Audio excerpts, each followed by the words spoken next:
Hey guys, this is Claudia of the Alexandrite system. I've been doing some reflecting lately on some of the ways that I've changed over the past year, and so I wanted to talk about the thing that I think has changed the most with me. Being vulnerable is not something that comes easily to me, and I don't think it's something that comes easily to a lot of trauma survivors. And much like trust, I do feel that you should be careful with who you are vulnerable with. But when you're unable to be vulnerable with people that you trust, it can make things difficult in a lot of ways. I think another reason, though, that I have had difficulty being vulnerable is because I'm a trans woman. Bear with me here. I am going to paint in some broad strokes here, but know that I'm mostly talking about myself and just hoping that other people can relate to this. So there's this idea that trans women are socialized male.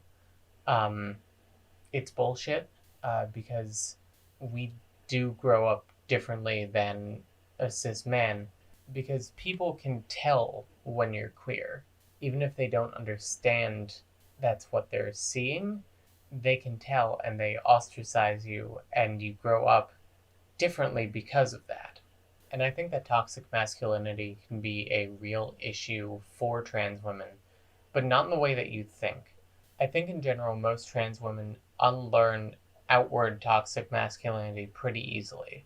I don't feel that it takes much to learn to not be terrible to other women. But I think the thing that's harder to learn is how not to be terrible to yourself. And I think being vulnerable is a gigantic piece of that. Because growing up and being told that you're a man is being told that you can only show a specific amount of emotion. Don't cry, don't show you care about something more than a predetermined amount.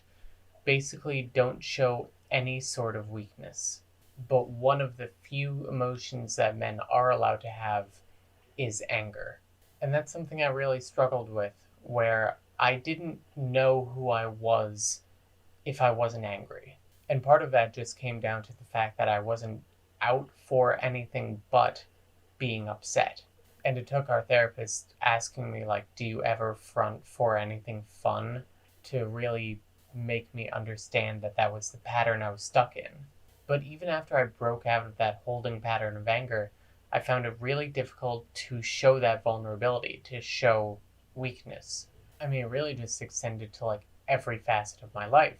There was this time at work where we got hit by a door by accident, and like three or four people started like crowding around me, being like, "Are you okay? Do you need anything? Do you need to like sit down?" And my immediate instinct, and the thing I actually did, was I went, I'm fine, I'm fine, I'm just, go away, I'm fine.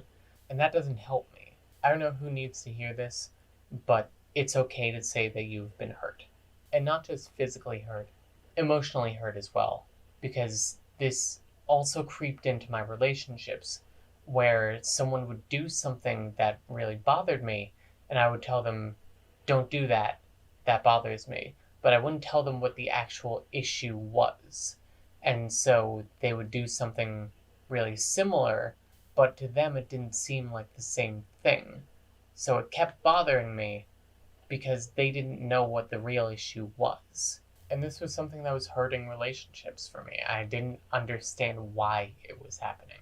And so I guess my message to all the other protectors and trans women and just anyone who has this issue out there is just let yourself feel. It's okay to feel an emotion.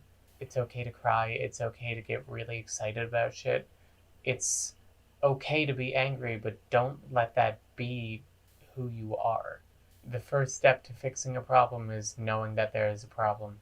And I think for a lot of trauma survivors, we don't know there is a problem. So be picky with who you are vulnerable with. But to those people, give your whole self. I think that your life will be a lot more rewarding because of it. Thanks so much for watching, guys. I'll see you next time. Bye.